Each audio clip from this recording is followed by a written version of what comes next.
Before the streetlights flickered on behind the clinic, before the last patient had walked into the October dusk, a woman stood alone in an empty examination room. She thought no one could see her. The blinds were drawn. The fluorescent light was off. Only pale glow from the street seeped through the slats. And in that near darkness, Dr. Soha Yoon began to dance. There was no music. There was no audience. Only her body moving in slow, aching circles, her arms lifting above her head like she was reaching for something taken from her long ago. She danced the way people cry when they think they are alone, without performance, without armor. Just the raw movement of grief trying to find a shape it could survive. 40 feet away, in a black car idling at the mouth of the alley, a man who had not laughed in 11 years watched through the gap in the blinds. He had seen women dance before, in clubs he owned, at events he controlled. But this was not dancing for anyone. This was a woman holding herself together with motion. And Ki Jung-shin, who had built an empire on silence, felt something crack in his chest that he did not recognize.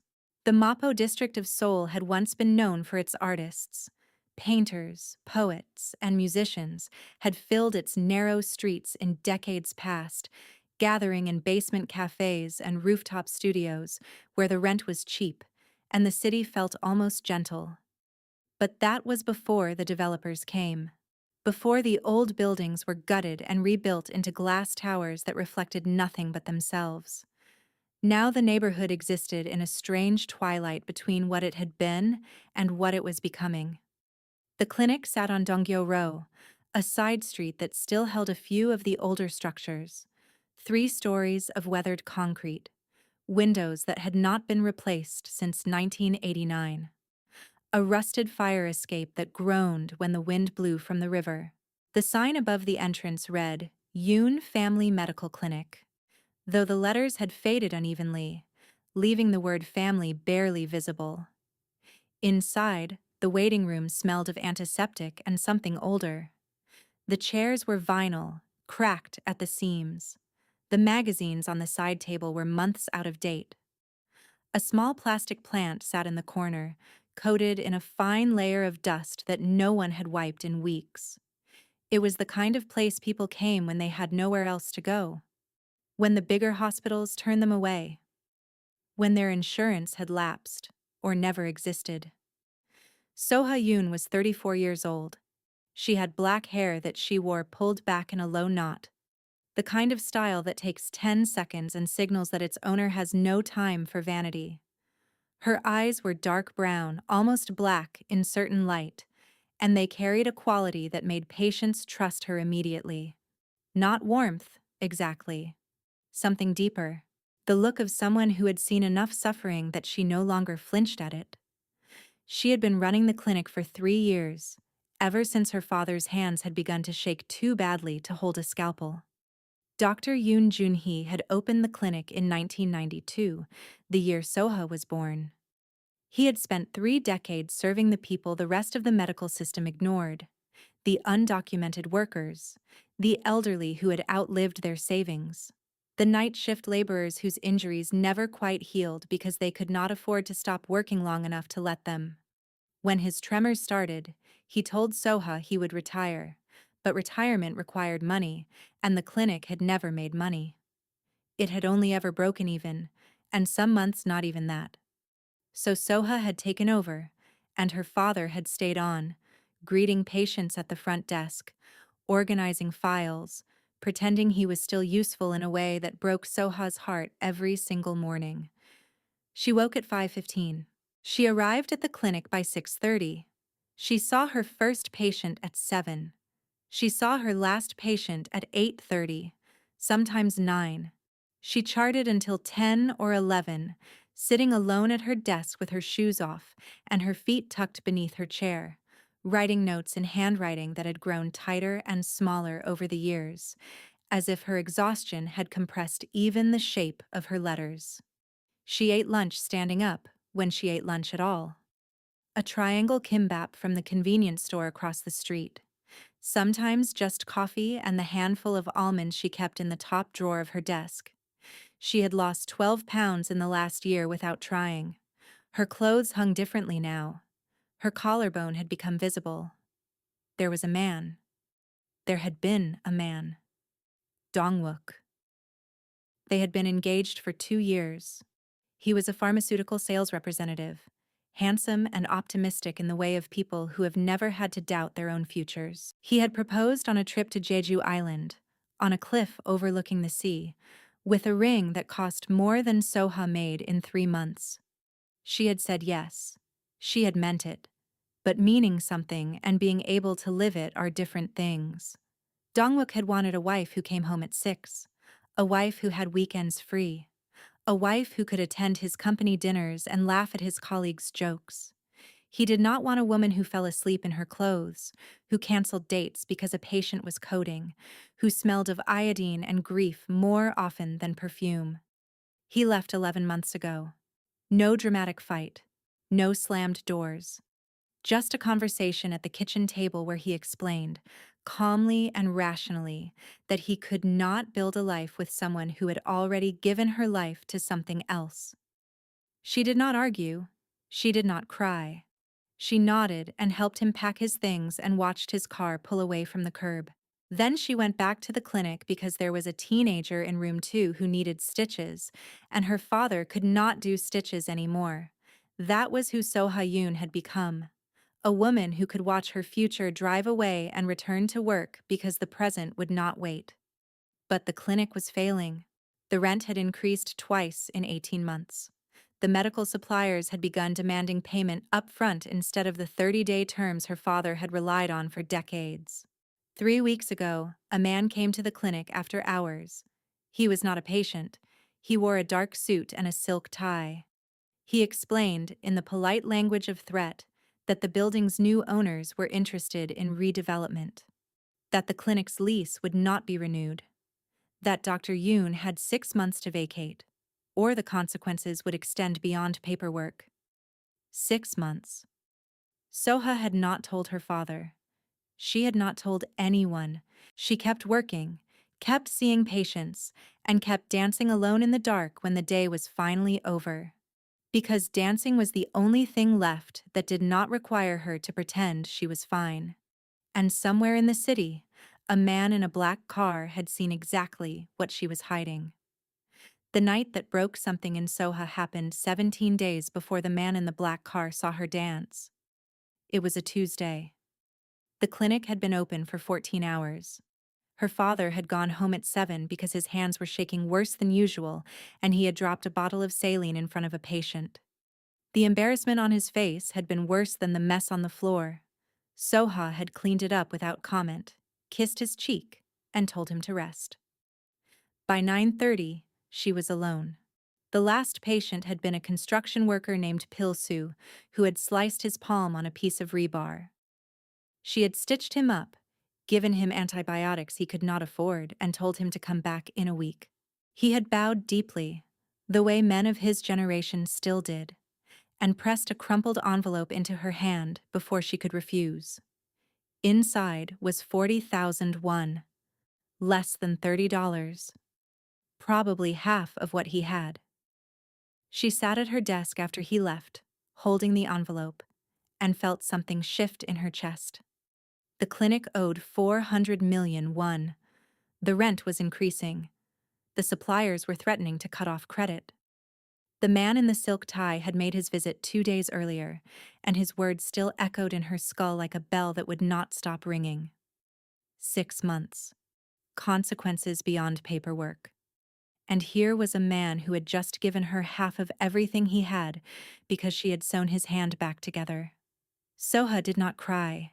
She had trained herself out of crying years ago, somewhere in her residency when she learned that tears did not save patients and exhaustion did not excuse mistakes. But that night, after she locked the clinic doors and turned off the lights, she stood in examination room 3 and felt her body begin to move. She had danced as a child. Her mother had enrolled her in traditional dance classes when she was 6. She had learned to move like water, like wind, like grief, given form. She had stopped when she was 14, the year her mother was diagnosed with stomach cancer. The year dancing became a luxury she could not afford. 20 years later, in the dark of a failing clinic, the dancing came back. Not the formal movements she had learned. Something rawer, something that lived beneath technique, in the place where the body stores everything the mind refuses to carry. She danced until her legs ached. She danced until sweat ran down her back and her breath came in shallow gasps. She danced until the weight pressing on her chest lifted just enough for her to breathe. And when she stopped, she stood in the darkness with her hands over her face and whispered the only words she had left. I do not know how to save this. She did not know that someone had heard her. She did not know that 40 feet away, a man who understood exactly what it meant to carry something you could not put down had just made a decision. The trap had not been built in a single night. It had been constructed slowly over years, one obligation at a time. When Soha took over the clinic, she inherited more than patience. She inherited her father's debts, his promises, and his reputation. The landlord who had given Junhee grace for 2 decades expected the same loyalty from his daughter. The suppliers who had extended credit for 30 years assumed she would honor the unspoken agreements. The patients who had nowhere else to go believed she would never close the doors. And Soha, who had been raised to believe that duty was not a choice but a condition of existence, had accepted all of it. She stopped paying herself first. Then she stopped contributing to her pension. Then she sold her car and began taking the subway, adding 90 minutes to her daily commute. Then she moved out of the apartment she had shared with Dongwook and into a single room above the clinic, a space meant for storage that she had converted with a mattress, a hot plate, and a rack for her clothes. Each sacrifice felt small. Each felt necessary. Each tightened the walls around her by another inch. Her father did not know the extent of it. She had hidden the worst from him because his heart was weak and his pride was weaker. He believed the clinic was struggling but stable. He did not know about the supplier demanding immediate payment. He did not know about the legal notice that had arrived last month. He did not know about the man in the silk tie, or the 6-month deadline, or the way his daughter lay awake at night, calculating how long she could keep the doors open before the math became impossible. Soha had no siblings. Her mother was dead. Her former fiancé had erased her number from his phone. Her colleagues from medical school had scattered across the country, building careers in hospitals that paid salaries and offered benefits. She was alone in a way that most people never experience. Not the loneliness of an empty room, but the loneliness of being the only person holding something up while the ground beneath it crumbled. And the men who wanted the building knew exactly how alone she was. Ki Jung-shin had been born in Mokdong in 1986, the year the Asian Games came to Seoul and the city began believing it could become something greater. His father drove a taxi. His mother cleaned offices in the Yoido business district, leaving before dawn and returning after dark, her hands raw from chemicals and her back bent from hours of scrubbing floors that men in suits walked across without ever looking down. They lived in a single room. Ki-jung slept on a mat in the corner. In winter, the walls grew frost on the inside. In summer, the heat pressed down like a hand trying to suffocate them. But his mother sang while she cooked. She sang old songs from her village in the south, songs about mountains and rivers and lovers who waited lifetimes for each other. And when she sang, the room did not feel so small. His father did not sing. His father drank. Not every night, but enough nights that Ki-jung learned to read the sound of footsteps on the stairs. Heavy and even meant safety. Heavy and uneven meant his mother would stop singing. The beatings were never discussed. They existed in the silences between words. In the long sleeves his mother wore in summer. In the way she flinched when a door closed too loudly. Ki-jung was 7 the first time he saw his father's fist connect with her face. He had been hiding behind the small cabinet where they kept the rice, watching through a crack in the wooden slats. She had not screamed. She had not cried. She had simply looked at his father with eyes that held no surprise, only a terrible kind of patience, and said, "The boy is watching." His father had turned. Their eyes met. And something in that exchange marked Ki-jung in ways that would take decades to understand. He began fighting at school. Small at first, then larger. By the time he was 15, he had been expelled twice and arrested once. By 18, he had joined a gang in Yeongdungpo. By 23, he was running his own crew. By 28, he had consolidated 3 territories. By 35, he controlled operations across 6 districts. His mother died when he was 29. Liver failure. Not from drinking. From exhaustion, the doctors said. From a body that had simply been asked to carry too much for too long. She died in a hospital bed with yellow fluorescent lights and machines that beeped in rhythms that meant nothing. Ki-jung had been holding her hand when she stopped breathing. Her last words were not profound.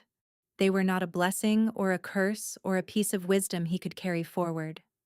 She had simply looked at him with those eyes that had seen too much and whispered, "You have your father's hands. Please, use them differently." He had not cried at her funeral. He had not cried since. Something in him had sealed shut that day, a door closing on a hallway he would not walk down again. He became the man Soul whispered about, the man whose name was spoken carefully, if it was spoken at all. He built an empire on construction contracts, real estate, entertainment, and the quiet violence that kept all of it running. But he did not laugh. He had not laughed in 11 years, not since the night his mother died. Laughter required something he no longer possessed, an openness, a willingness to be surprised by joy. He had cauterized that part of himself because keeping it alive was too expensive. And then, on an October evening, he had driven past a clinic in Mapo to check on a property acquisition his company was pursuing. He had glanced through a gap in the blinds because movement caught his eye, and he had seen a woman dancing alone in the dark. Not performing, not practicing. Dancing the way his mother used to sing, as if it was the only thing keeping her alive. He sat in that car for 47 minutes. He watched her stop. He watched the lights stay off. He watched her silhouette move through the clinic, locking doors, checking windows, performing the rituals of a woman who had no one to come home to. And for the first time in 11 years, Ki Jung-shin felt something stir in the place he had sealed shut. He did not understand it. He did not trust it. But he knew one thing with absolute certainty. He was going to find out who she was. And whoever was threatening her clinic was going to learn that they had made a profound miscalculation. 3 days passed before Ki-jung made his move. He spent those 3 days learning everything he could about Dr. Yoon Soha. He did not use his usual methods. No surveillance, no intercepted records. Instead, he sent a man named Chae-won, who had worked for him for 19 years and who had once been a journalist before circumstances changed his profession, to simply observe and ask questions.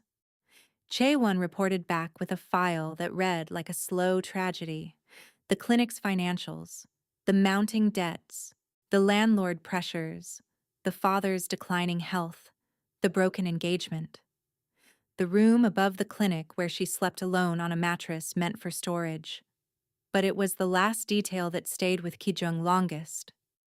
"She buys triangle kimbap from the convenience store," Chae-won said. "Every day. The same one. Tuna. She eats it standing up behind the reception desk between patients. She never sits down for meals. Not once in the week I watched." A woman who did not sit down to eat. A woman who danced alone in the dark. A woman who was being circled by men who wanted her building and did not care what happened to her when they took it. Ki-jung knew who those men were. The Hanwol Development Group, a legitimate company on paper, funded by money that was considerably less legitimate. They had tried to acquire one of his properties 2 years ago. He had declined. They had not enjoyed the experience.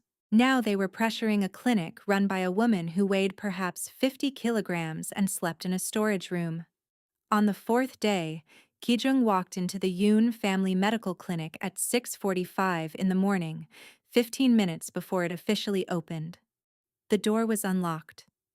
A small bell chimed when he entered. The waiting room was empty except for an elderly man behind the reception desk who looked up with mild surprise.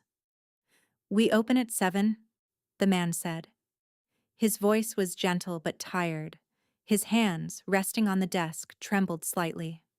"I know," Kijung said. "I am here to see Dr. Yoon. Do you have an appointment?" "No." The old man studied him. There was something in his gaze that suggested he had seen enough of the world to recognize certain kinds of men. But he did not seem afraid, only cautious. "May I tell her what this is regarding?" "Her building." The old man's expression shifted. A flicker of something painful moved across his face before he controlled it. He rose slowly from the chair and walked toward a hallway at the back of the clinic. 2 minutes later, So-ha-yoon appeared. She was smaller than Kijung had expected. The dancing had made her seem larger, more expansive. In the fluorescent light of the waiting room, she looked fragile in ways the darkness had hidden. Dark circles beneath her eyes, a sharpness to her cheekbones that spoke of meals skipped too often, hands that were steady but thin, but her eyes were not fragile. They assessed him in a single glance, the way a doctor assesses a patient, looking for symptoms, for tells, for the thing beneath the surface that explains everything else. "You are here about the building," she said. "Not a question." "Yes. If Hanwol sent you, you can tell them my answer has not changed. I have 6 months on my lease. I intend to use every day of it." "Hanwol did not send me." She paused. The assessment continued. "Then who are you?" Kijung considered how to answer. He could give her his name, but his name would tell her nothing. He could give her his title, but his title would frighten her. He could give her a lie, but lies were what Hanwol offered, and he had no interest in being mistaken for them. "I am someone who understands what it means to try to save something while everyone around you waits for you to fail." The words landed. He saw them register in her face, a slight widening of the eyes, a tension in her jaw releasing by half a degree. "That is not an answer," she said. "It is the only answer that matters right now." She was silent for a moment. Behind her, the old man had returned to the reception desk. He was watching them with an expression Kijung could not read. "The clinic opens in 10 minutes, Soha said finally. "I have patience." "I know. I am not asking for your morning. I am asking for 30 minutes. Tonight, after you close. There is a tea house on Yanghua Road near the bridge. Dawan. Do you know it?" "I know it. 9:30. I will be there. If you come, I will explain who I am and what I am offering. If you do not come, you will never see me again." He reached into his coat and produced a single business card. White stock, black ink, no company name. Only a phone number. "In case you wish to verify that I am not who you fear I am." She took the card. Their fingers did not touch, but something passed between them nonetheless. Kijung turned and walked toward the door. His hand was on the handle when her voice stopped him. "Why?" He looked back. "Because I saw you 3 nights ago," he said. "Dancing. When you thought no one was watching." Her face changed. Not fear. Something closer to exposure. "You did not dance like someone who has given up," Kijung said. "You danced like someone fighting to stay alive. I would like to know what you are fighting for." He left before she could respond, but he already knew she would come.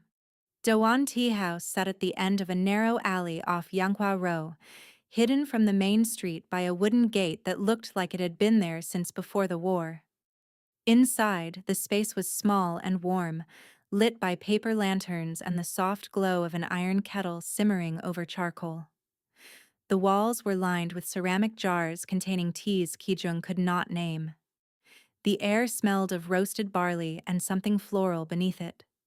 He had discovered this place 12 years ago, during a period of his life when he needed somewhere to think without being watched. The owner, an elderly woman named Madame Go, asked no questions and remembered no faces. Kijung arrived at 9:15. He sat at a low table in the corner, his back to the wall, his eyes on the door. Madame Go brought him boricha without being asked. At 9:32, the door slid open. So-Hyun stepped inside. She had changed from her clinic clothes into a simple gray coat over dark trousers. Her hair was still pulled back, but looser now, a few strands escaping near her temples. She looked around the tea house with an expression of cautious surprise. When she saw him, she did not hesitate. She walked to his table and sat down across from him. "I called the number on your card," she said. "I assumed you would." A man answered. "He would not tell me your name. He said only that you were someone who kept promises and that I would not regret coming tonight." Chaewon is protective. "Who are you?" Kijung lifted his tea and took a slow sip. He set the cup down and looked at her directly. "My name is Kijung Shin. If you have lived in Seoul for any length of time, you may have heard the name. If you have not, you will hear things after tonight that will make you question whether you should have come." He watched her face as the name landed. There was a flicker of recognition. The name Shin carried weight in certain parts of the city. "You are..." She paused, searching for the right word. "I am a businessman. I operate in industries that do not always appear in annual reports. I have done things I am not proud of. I have done things I am proud of. The distinction between them is rarely as clear as people would like to believe. Why are you telling me this? Because I want you to understand exactly who is offering you help. Not a saint, not a hero.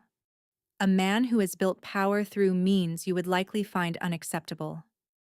But also a man who does not lie about what he is." Madame Go appeared beside their table. She set a cup of chrysanthemum tea in front of Soha without asking what she wanted. Then she disappeared back into the shadows. Soha looked at the tea but did not drink it. "What kind of help?" she asked. "Hanwol Development Group is attempting to acquire your building. They have been pressuring your landlord. They have sent representatives to your clinic. They believe that you are isolated, without resources, without anyone who would notice if they pushed harder." "How do you know this?" "Because I have spent 3 days learning everything I could about your situation, and because I know how men like the ones at Hanwol operate. They find people who are alone.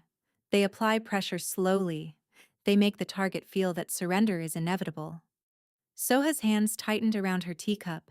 "You have been watching me." "Yes." "That should frighten me."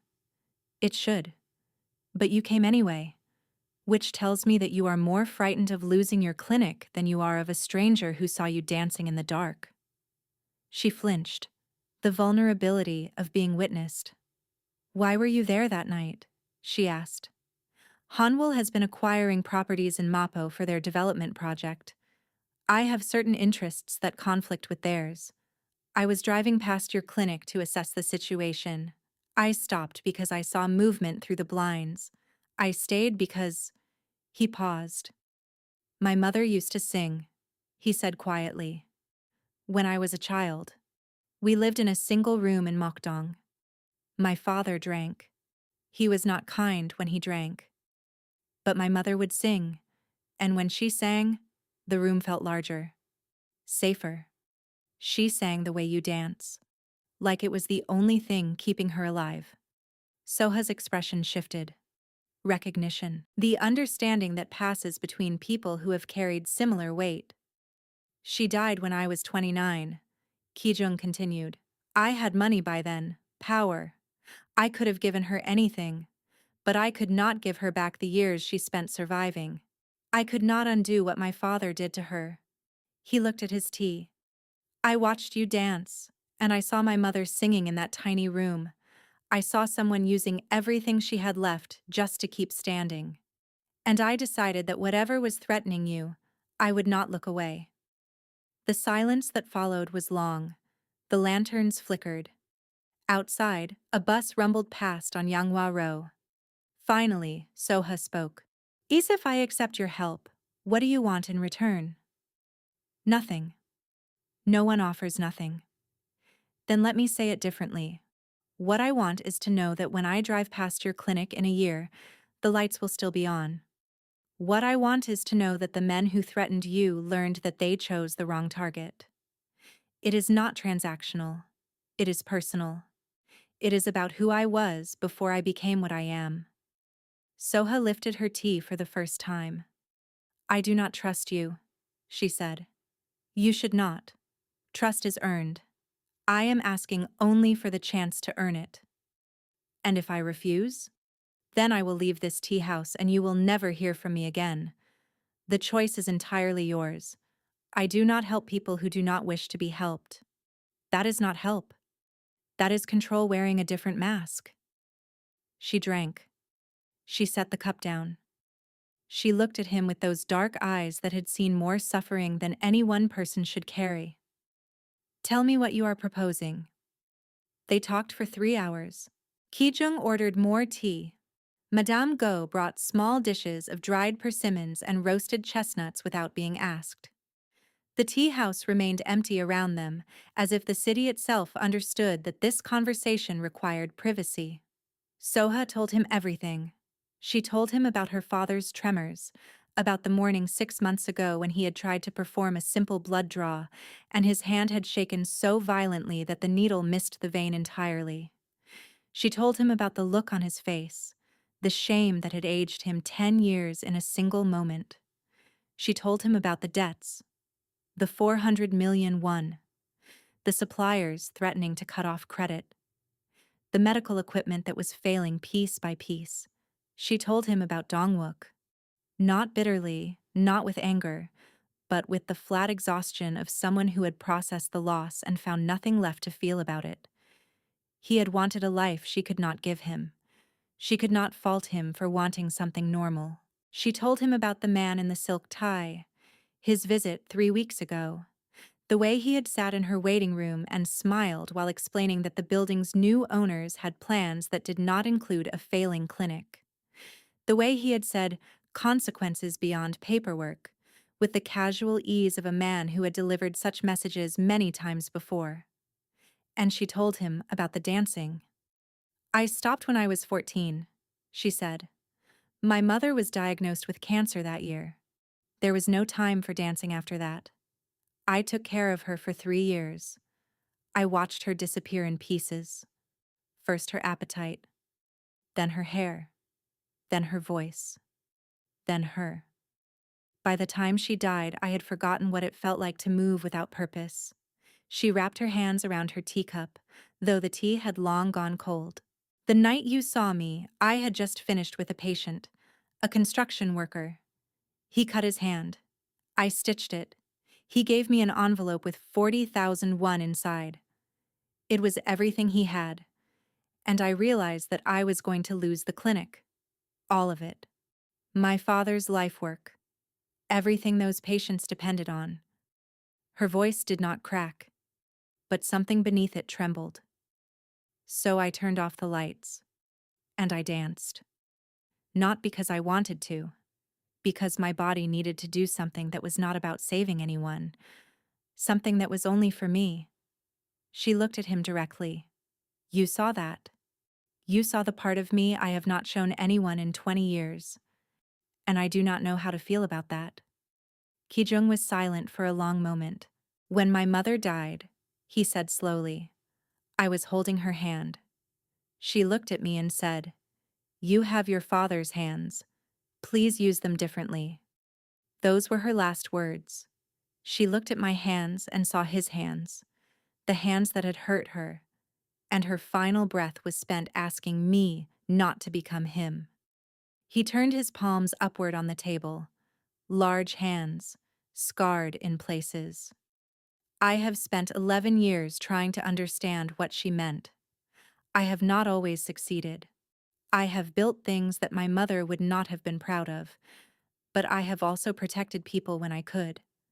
I have tried to find the line between who my father was and who I want to be. He closed his hands slowly. When I saw you dancing in that dark room, I thought, if I cannot help her, then what are these hands for? What is any of this power for, if not for moments exactly like this? Soha's eyes were wet. She let the tears gather and fall because something in this room had made it safe to stop pretending. I am afraid, she whispered. Every day I wake up afraid. I am afraid of losing the clinic. I am afraid of what it will do to my father. I am afraid that I will keep dancing alone in the dark until there is nothing left of me. Kijung reached across the table. He did not touch her. He simply placed his hand palm up on the wooden surface, an offering. You do not have to be afraid alone, he said. That is what I am offering. Not money, though I have money. Not power, though I have power. I am offering you the thing no one offered my mother. Someone who sees what is happening and refuses to look away. Soha looked at his hand. She looked at his face. She looked at the scars on his knuckles and the stillness in his eyes. She placed her hand in his, and something that had been frozen in both of them began, very slowly, to thaw. The next morning, Kijung made 3 phone calls. The first was to a woman named Prosecutor Yeon Sumin, who owed him a favor from 7 years ago when he had provided information that led to the conviction of a human trafficking ring operating out of Incheon. She was not corrupt. She was simply someone who understood that justice sometimes required unconventional alliances. Hanwol Development Group, Kijung said. I need everything. Permits, financing, investors, violations, everything. Suman was silent for a moment. This is personal. Yes. I will have something for you by end of week. The second call was to a man named Director Ban Seo-jun, who ran a foundation that provided emergency funding to community health centers. Ban was old money, 4th generation, the kind of man who had spent his entire life trying to atone for the way his family's wealth had been accumulated. I need funding for a clinic, Kijung said. Yoon Family Medical in Mapo. They serve undocumented workers, elderly without insurance, laborers who cannot afford the hospitals. They are 3 months from closing. I want them to have 3 years of operating capital by the end of the month. That is a significant request. I will match whatever your foundation provides, one through my legitimate accounts. Full transparency. No conditions on the clinic's operation. The only requirement is that Dr. Yoon Soha remains in charge. Bon was quiet. You have never asked me for anything like this before. I have never found anything like this before. I will need to visit the clinic. Meet the doctor. Arrange it. She does not know about this call. I would prefer she learn of the funding through your foundation, not through me. This should not feel like charity from a man she met 2 nights ago. The third call was to Chaewon, the man in the silk tie who visited the clinic 3 weeks ago, Kijung said. Find out who he is. Find out who sent him. And find out what it would take to ensure he never visits again. How permanent should the solution be? Not permanent. Educational. I want him to understand that Dr. Yoon is no longer isolated, no violence, no threats that could be recorded. Just clarity. Understood. Kijung hung up and sat in his office looking out at the Seoul skyline. The sun was rising over the Han River, turning the water gold and then silver. He thought about his mother. He thought about the way she had sung in that small room. He thought about the night she died, the yellow lights, the machines, her hand growing cold in his. He thought about Soha-yoon placing her hand in his. He had not asked her permission for any of this. He knew she would resist if he told her. But Kijung understood something that Soha did not yet understand, that some debts are not owed to the people you help. They are owed to the people you could not save. He picked up his phone one more time. He typed a message to Soha. The tea house. Tonight. 9:30. I have something to tell you. She replied 12 minutes later. I will be there. The first change came 3 days after their second meeting at the tea house. A courier arrived at the clinic carrying an envelope addressed to Dr. Yoon Soha. Inside was a letter from the Bond Foundation for Community Health, informing her that her clinic had been selected for an emergency sustainability grant. The amount was enough to cover 3 years of operating expenses. The letter emphasized that the selection had been based on the clinic's service record, no strings attached. Soha read the letter 3 times. Then she sat down in the waiting room and cried in a way she had not allowed herself to cry in years. Her father found her there. He read the letter. He looked at his daughter's face, and for the first time in months, the tremor in his hand seemed to quiet. Someone saw us, he said softly. Someone finally saw us. The second change came 1 week later. The man in the silk tie returned to the clinic. But this time, he was not smiling. He was pale. His hands shook slightly as he handed Soha a document. It was a formal letter from Hanwol Development Group, stating that they were withdrawing their interest in the property and that they wished Dr. Yoon success in her future endeavors. He left without making eye contact. Soha never learned exactly what had happened. She did not ask. But that night, when she met Ki-jung at the tea house, she looked at him and said, "The man in the silk tie came back today." "Did he?" "He brought a letter. Hanwol is withdrawing." "That seems like good news." "He was afraid, Ki-jung. He could barely look at me." "What did you do?" Ki-jung lifted his tea. "I made certain people aware that your clinic had friends. Influential friends. The kind who have connections to prosecutors, journalists, regulatory agencies. Hanwol survives on permits and government contracts. They cannot afford the attention that pursuing your clinic would bring. You threatened them. I inform them. There is a difference." The third change unfolded over the following month. Director Bond visited the clinic personally. He spent 4 hours touring the facility, meeting patients, reviewing records. He sat with Dr. Yoon Junhee for an hour, listening to the old man tell stories about the clinic's early days. When he left, he shook Soha's hand and said, "Your father built something remarkable. You have kept it alive against impossible odds." That week, new medical equipment began arriving. An ultrasound machine, a digital X-ray system, updated examination tables. Supplies that Soha had been rationing for months suddenly appeared in quantities that made her storage room overflow. The fourth change was slower, quieter. Soha began sleeping through the night. Not every night, but more nights than before. The constant hum of anxiety that had lived in her chest for years began to soften. She started eating lunch sitting down. She started leaving the clinic before 10 o'clock. Her father noticed. He did not comment directly, but he began humming while he worked at the reception desk. Old songs from his childhood. One evening, as she was locking up, he stopped her at the door. "There is a man," he said. "Is there not? Someone helping us?" Soha hesitated. "Yes." "Is he good?" The question was simple. The answer was not. "He is trying to be," she said finally. "I think that is all any of us can do." Her father nodded slowly. "Your mother used to say that goodness is not a state. It is a direction. It does not matter where you start. It matters which way you are walking." He kissed her forehead and went home. That night, Soha did not dance alone in the dark. She did not need to.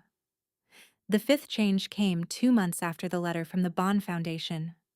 Soha was reviewing patient charts when her phone buzzed. A message from Ki-jung. "There is a place I want to show you. Saturday afternoon. If you are free." She was never free. She had not taken a full day off in 3 years. She replied, "I am free." He picked her up in a simple gray vehicle. He drove them out of the city, past the apartment complexes and shopping centers, into the mountains in the south of the country where the buildings gave way to trees and the air smelled of pine and cold water. They stopped at a small temple, Hainsa, ancient, quiet, wooden buildings that had stood for centuries. They walked through the grounds in silence. Kijung's presence had changed over the months she had known him. The stillness was still there, the control. But there was something else now, a softening at the edges.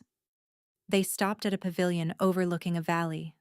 The winter had stripped the trees bare. The mountainside stood gray and patient, waiting for spring the way only ancient things can wait. "My mother always wanted to see this place," Kijung said. "She talked about it when I was a child. Her grandmother had brought her here once when she was very young. She said it was the most beautiful place she had ever seen. She wanted to come back someday when life was easier." He looked at the mountains. Life was never easier. She died without ever coming back. Soha stood beside him. She did not speak. She simply stood, close enough that their shoulders almost touched. "I come here once a year," Kijung said, "on the anniversary of her death. I sit in this pavilion and I try to see what she would have seen, and every year, I leave feeling like I have failed her." "You have not failed her." He turned to look at Soha.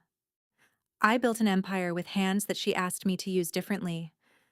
I became the kind of man that men fear. How have I not failed her?" Soha thought about her father's trembling hands and her mother's slow disappearance.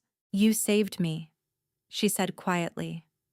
"You saw me dancing in the dark and you did not look away. You used your hands to protect something fragile. Your mother asked you to be different from your father. Not perfect. Different. And you are different, Kijung. The man you are with me is not the man your father was with her." Something moved across Kijung's face, something that had been locked away for a very long time. And then, for the first time in 11 years, he laughed. It was not a large laugh.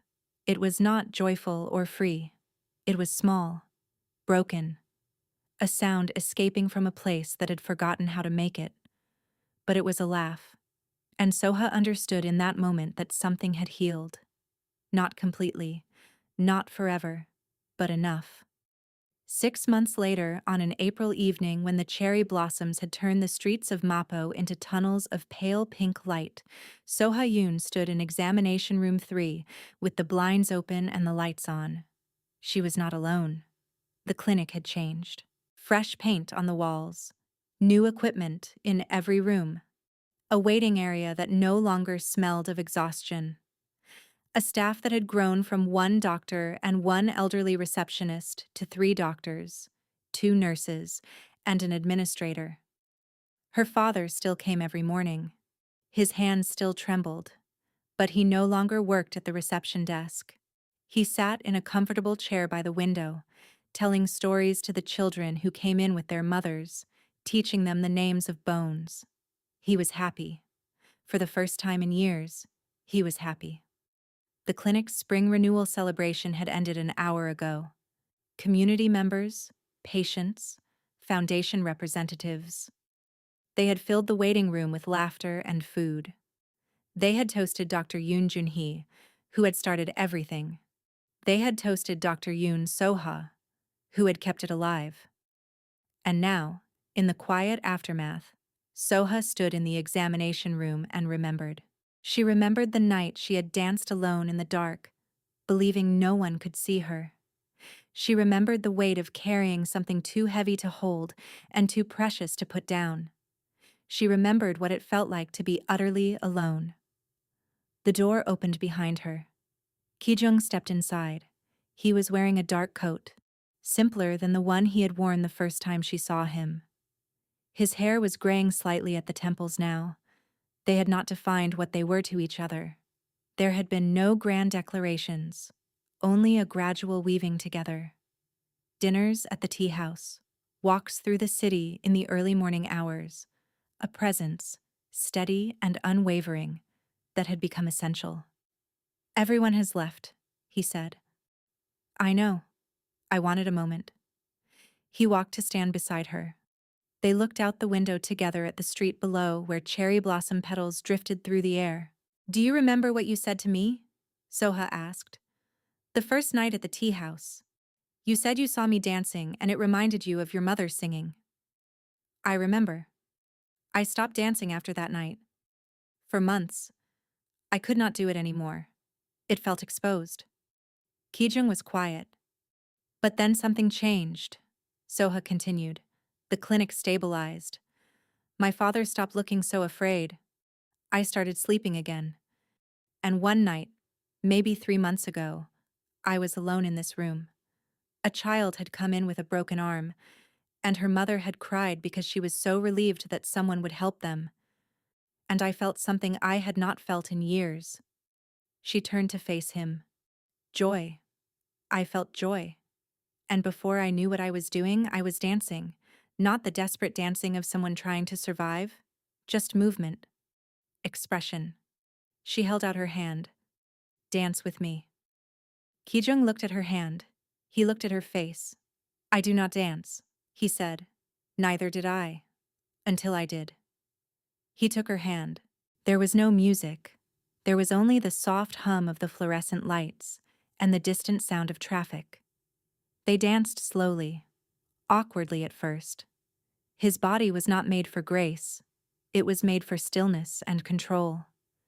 But she led him gently, her hand on his shoulder, her steps small and patient. And gradually, something shifted.